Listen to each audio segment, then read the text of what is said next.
Hello, so welcome back to another video. This is an interview I did with one of my long-term clients, Julie Ferguson. During this interview, we talked about everything from her training, how that's helped her life, how that's helped her prepare for her impending knee surgery, which still is a while away, but how strength training has helped all benefit her from all that with all that stuff. Thank you for watching. Remember to like and subscribe. Send this to someone you find who you think might find it useful. And if you wait till the end of the video, there's a little surprise for the end of the video for you. Okay. Cheers. Thank you. Right, I'm here with Julie. Julie, it'll be 2 years in February or 2 years in January. 2 years, yeah, about next January. month. You've been at, so that's a fairly long time. It's been a roller coaster that whole time, and things have been good times, bad times, but we've stayed as consistent as we can with your training. What I've asked you to do today is come in and just talk about your training, talk about the benefits that you've seen from it, from the demographic, from your kind of demographics point of view, what benefits you've seen, and if you could convince other people in your situation to do it, like what would you want to say to them? What would you want to convince them of? I first came along to you after I'd seen one of my friends in a video, doing some weights, and I heard things on the radio about how working with weights was very good for bone density and strength in your later years, but I'd never quite taken that step. But when I saw her, I kind of thought, so is that get Gillian? in touch with her, Gillian. Yeah, I kind of reached out to her and she gave me a contact. And I have to say, the first time I came into the gym, I was really nervous, because I've never really been in a gym environment. Yeah. I've dabbled in some sports and I've gone to dance classes, but I've never done anything consistently since beyond my 30s.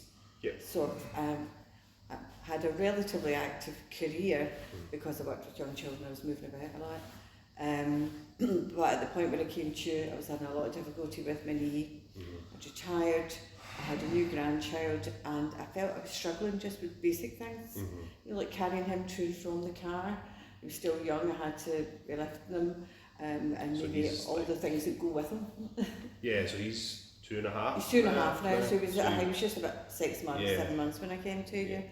And even at that lightweight, I was struggling carrying and things like that.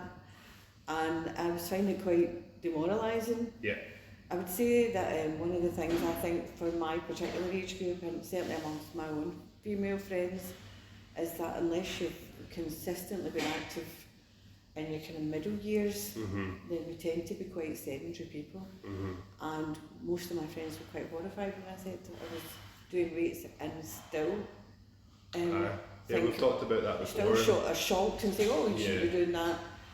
You should be taking things easy, you should be doing less. Yeah. However, whenever I've gone for any medical treatment, Yeah. because I do have a knee that is awaiting a replacement, Yeah, I think we both know your knee's going to need replaced. my knee's going to need replaced. At some point. Definitely, Yeah. sooner rather than later.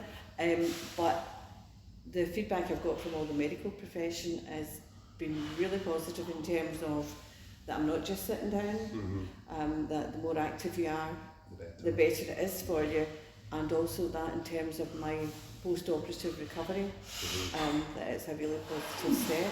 So all the medical stuff is there, but the other thing about it, I have to say, is how I feel, which is much more confident and much more able to do things. I mean, certainly, Rory, my grandson's 2.5 now, but I can whip him up in the air, pop him in the car, carry him, bags, whatever, walk for good distances with him. Yeah.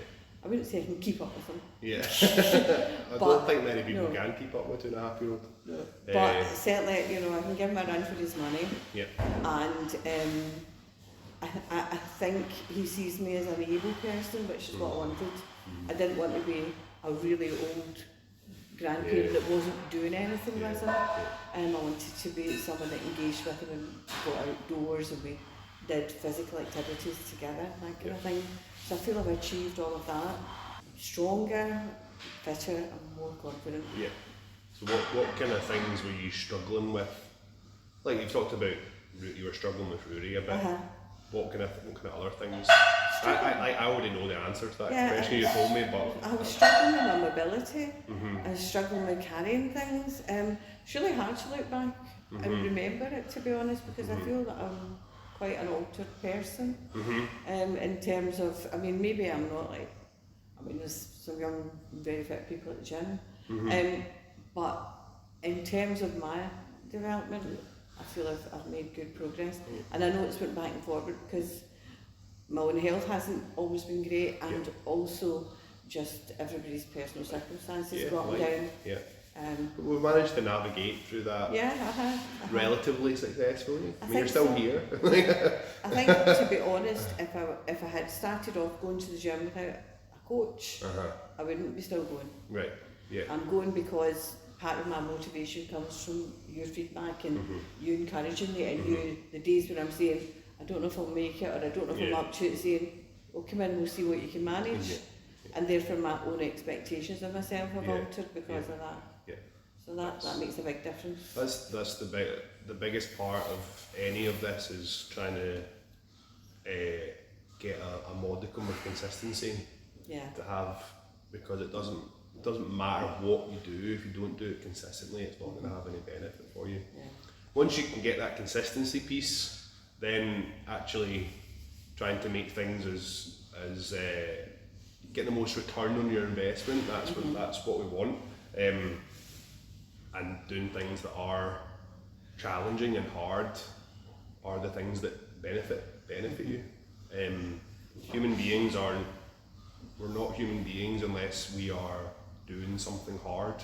We're not physically or mentally healthy unless we have things there to challenge us. And at your current state, your current point in your life, doing your squats and your deadlifts is the hard thing.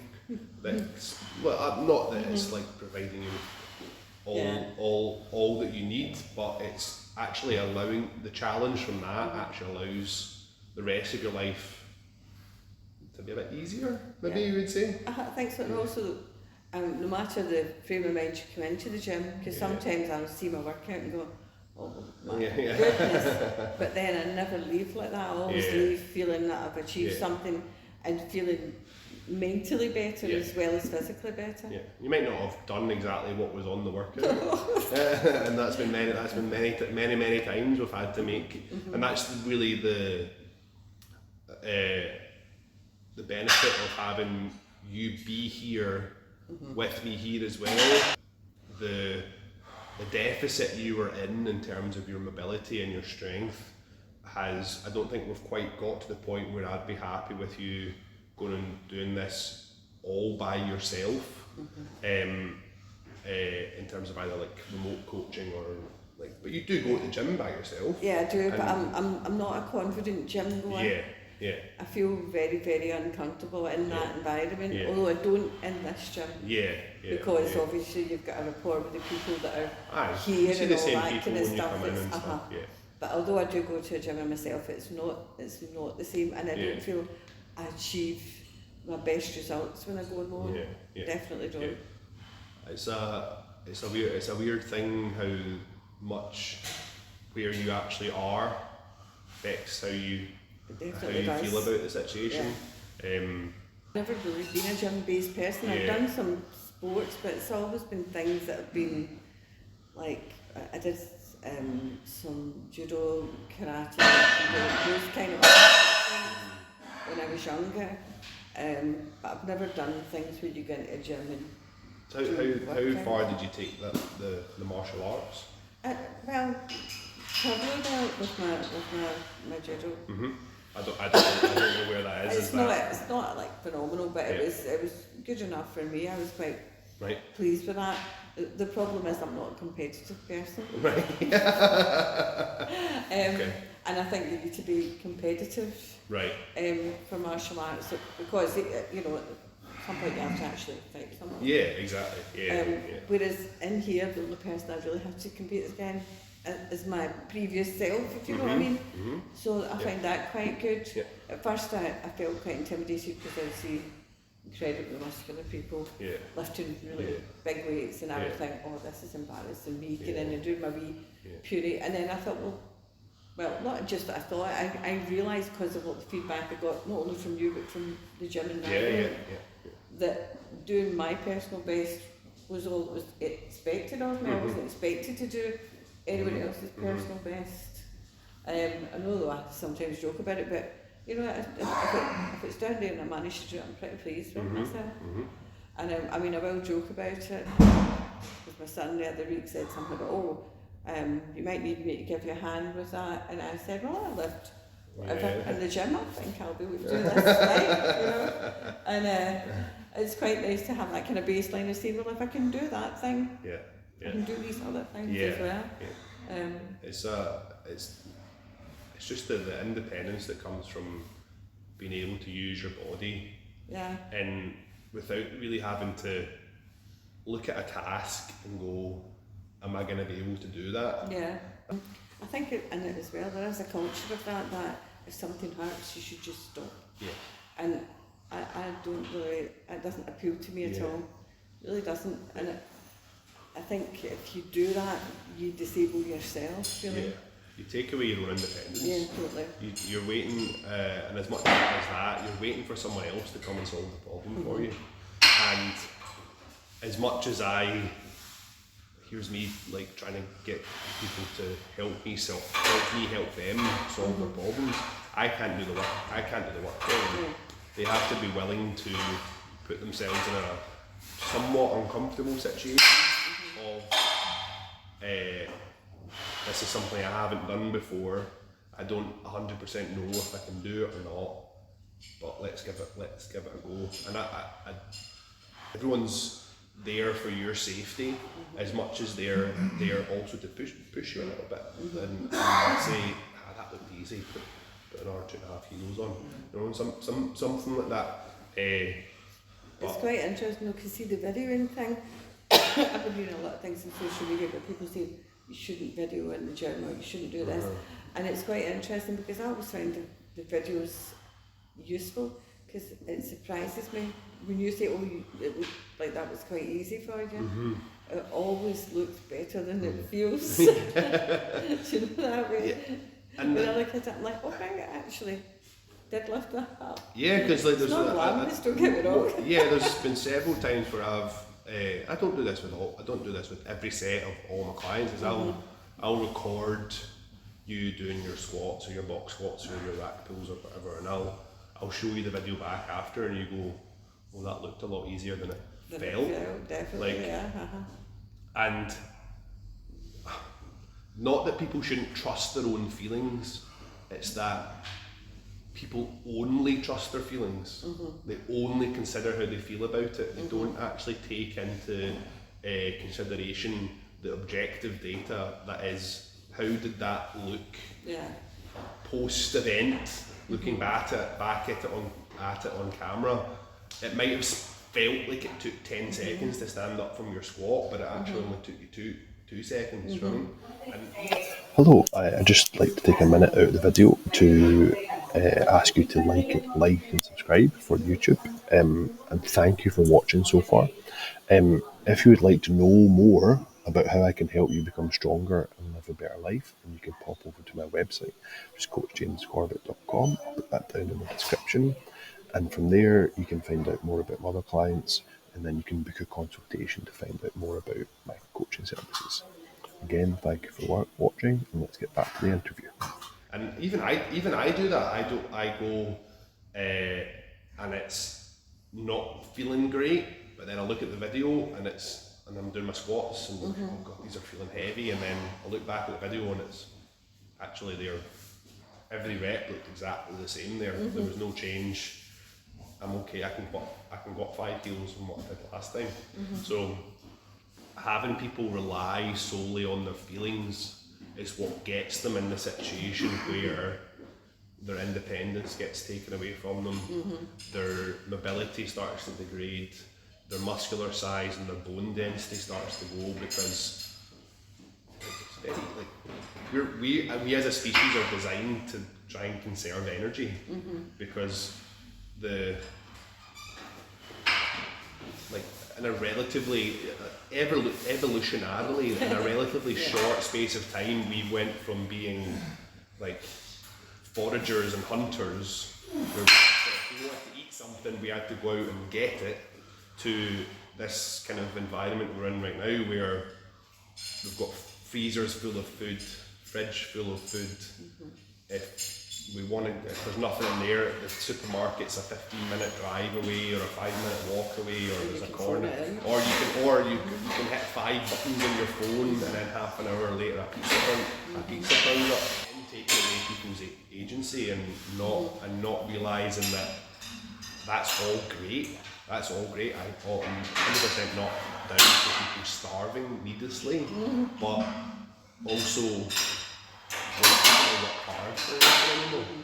Really, like we go from, especially writing a piece about this the other day, and we wake up, we go from if you work from home, you wake up, you have breakfast, you sit at your desk, you work, you have lunch, you maybe go for a walk at lunchtime, if you've got the sense to. You then work for the afternoon, you then have your dinner, then you sit on the couch, and then you go back to bed. At no point in that did you do anything physically. Did you do anything physically? Did you exert any effort? And that's when your body just starts to degrade. I must admit, one of the things I thought when I retired was, I don't want to end up just sitting in the house, sitting on the chair. So you went back to university? Well, that wasn't well thought out. I did think, I want to avoid that kind of thing, because I have seen many of my friends who they stop working and they kind of always stop. Yeah. You know what I mean? They're frozen. They just stop. Yeah. Because they don't have, and I'm talking about people that, were busy, had busy working lives, and then went from that to almost zero. It's so easy to do. There is a mentality around, I'm retired now. I should take it easy. When you get people saying that to you, you should be taking it easy now. Yeah, and by all means, I don't think taking it easy is the taking it easy is what we mean. But what I think the true purpose of retirement needs to be is to do the things you want to do. Yeah, and to enjoy doing them. You can't go on that 6-week tour of Europe that you wanted to go on for the last 25 years, and now you've worked your whole life, you've got the money, you've got the time, but your body's failing you. Whereas if you'd lifted weights twice a week for that 30 years, you'd feel that you were 35 still. So that and Gillian's a really good example of this, because she's not she's a runner who lifts weights rather than a lifter who runs. I mean, so but she notices the benefits of it. She notices can eat a little bit more without having to worry about putting on weight. She feels stronger when she's running.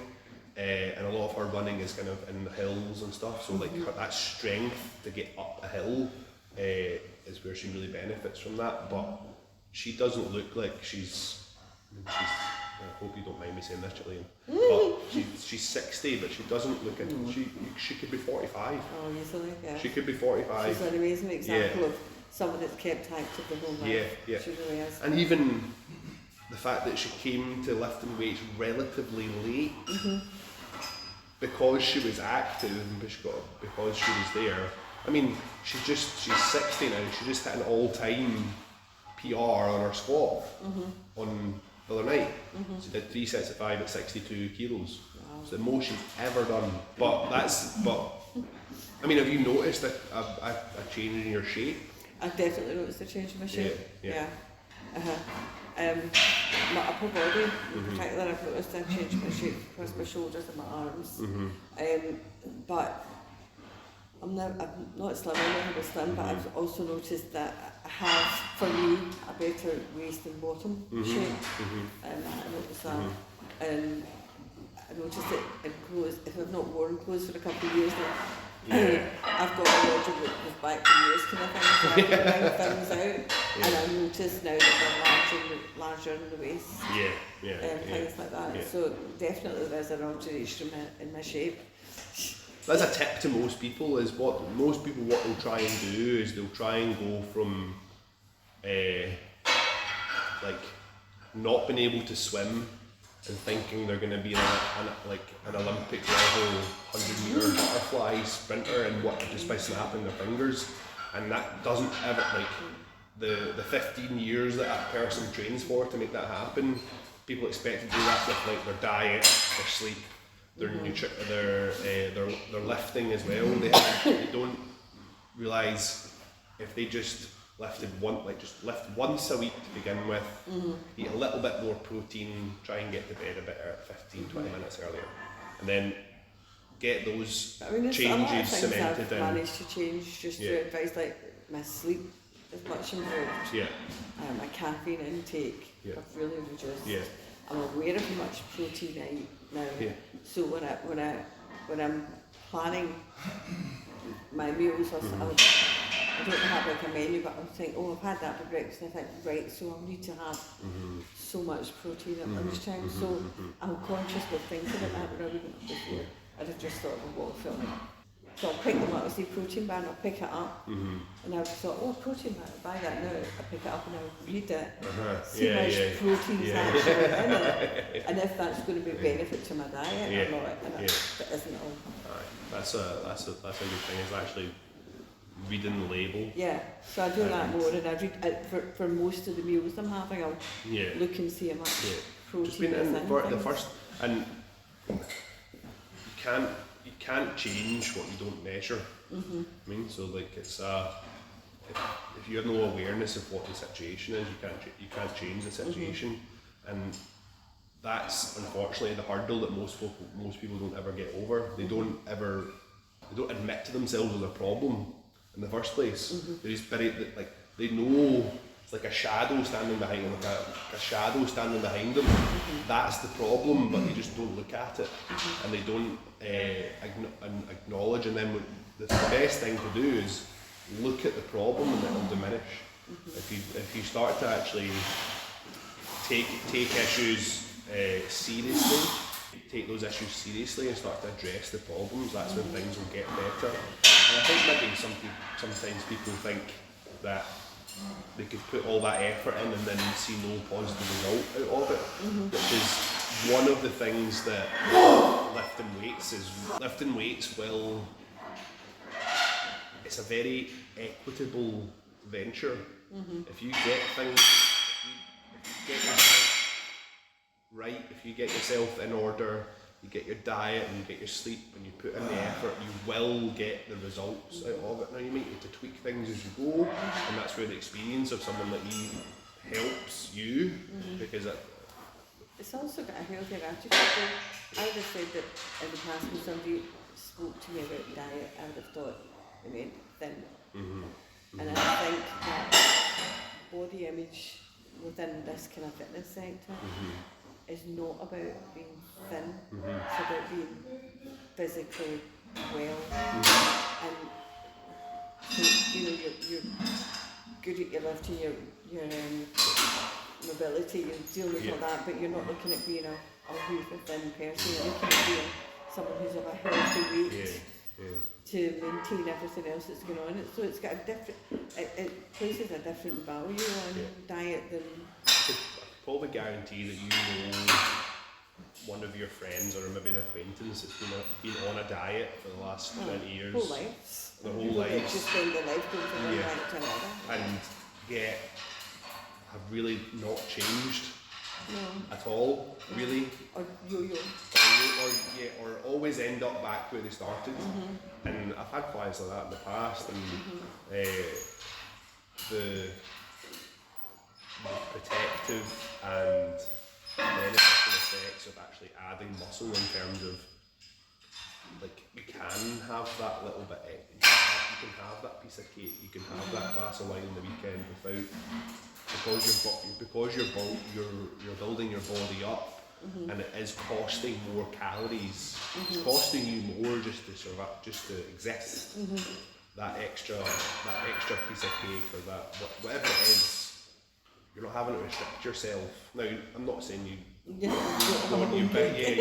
the whole cake. There still needs to be something. You still need to concentrate on getting your fruits and vegetables in, getting your lean meats, getting carbs in to fuel your training. But going out with your girlfriends and having a cake and a coffee, you don't have to think about that.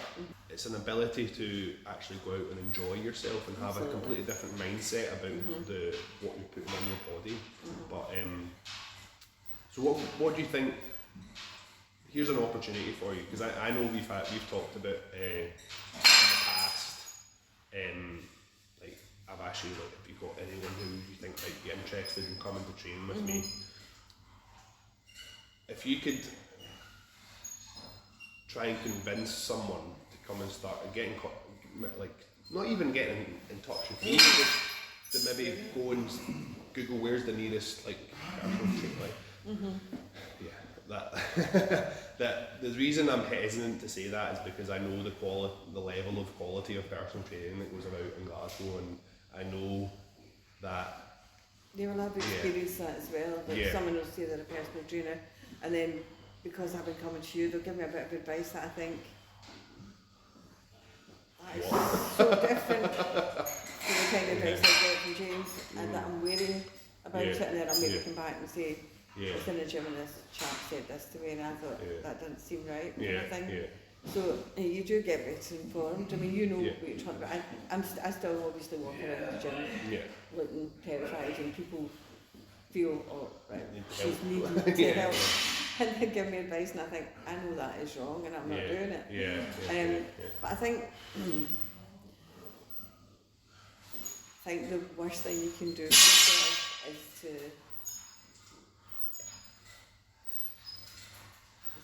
just sit there, or to listen to people to tell you that you're doing too much. I mean, friends and family that say that's too much, don't do that. And for you to say, oh good, I won't do that because everybody else. Well, it gives you an excuse not to. It gives you permission to not sit to. there. I think it's scary to go into a gym for the first time. But once you've done it, you've done it. You've broken that barrier, and then you're absolutely fine. What I'd maybe add to that is someone who's maybe knows you or has seen your videos. I mean, you've made a new Instagram page or whatever. I'll link that in the bottom so people can go and follow it. See your journey, but people automatically dismiss this as something that's not for them. And as much as I want to, like, for some people, lifting is like, that's the thing. They want to do a powerlifting competition or a weightlifting or like do a strongman competition in which, like, they're going to be in the gym 5-6 days a week. It's going to be the thing that they're driving to. But people don't realise there's a whole shade of grey between that and doing nothing. And coming to the gym and strength training like once or twice a week is like, there's so much other stuff that becomes possible out of that. Oh, totally. Like you can keep, like, if you're a walker, if you love to go, you're walking, and then as you're getting older, you find it harder to keep up with your walking group or whatever it is, then being stronger will allow you to do the thing that you love. I'm not expecting everyone to fall in love with weights. What I do want people to think about is the results. Fall in love with fitness, the results they get. Because it's about your personal journey. Definitely is. It's about your personal journey, and if you decide that at 60 that your personal journey is just sit in the backside with remote control and Netflix, then you're doing yourself a And I'm not massive saying people can't disservice. do that. No, I do that too. Yeah. But I do other things as well. Yeah. But the knock-on effect is that the more you do, the more you're able to do. So you're empowering yourself. Yeah. And Right. even, I now find that when I don't come, and I know I've had a few misses recently, I feel good after it. So you know, it kind of becomes a kind of self-perpetuating thing. Yeah. The more you go, the more you enjoy it, the better you get at it, the better you feel. I think you are quite a rare example because you're very much a person that says yes to things. I have noticed that. Like, your kind of your I'm good ability. at that. Your ability to say, okay, yeah, let's what's the worst that can happen, and I think a lot of people don't have that in their personality, and they're closing themselves off to a lot of opportunities that could benefit them. I think it's changing though. 60 isn't what it used to be. 70 isn't what it used to be. Yeah. And I think people are getting old and fit at the same Yeah. time. I think There's a lot of probably like examples you could out maybe there. say like of your parents' generation, 60 was old. Like you were my usually dad pretty was beat up by 60. 60 Yeah. when he died, huh? Yeah. You're usually you've lived 95% of your life by the time you get Yeah. to 60, whereas now it might only be 2/3 of your life. You might have another I think 30 so. years. Well, exactly. That's the thing. Is like you might have another 30 years to go. You don't want to be having 30 years in a chair, No, definitely not. and you don't want to be having 30 years worrying about walking up some stairs or having to phone your children to do your shopping for you, and not being able to be a grandmother, not being able to do the babysit, not being able to do the child minding and the babysitting. I mean, that's like my mum loves looking after my wee daughter. She loves it. She like, I think if she could just do that all the time, I think she would. And the other thing is that children have got huge expectations of you. I mean, my grandson anticipates that I'll be able to do it. It's like, catch me. Yeah. Come on, Nanny. Yeah, Lily has started that. She'll just be sitting on the couch or something, and she'll stand up and she'll just go.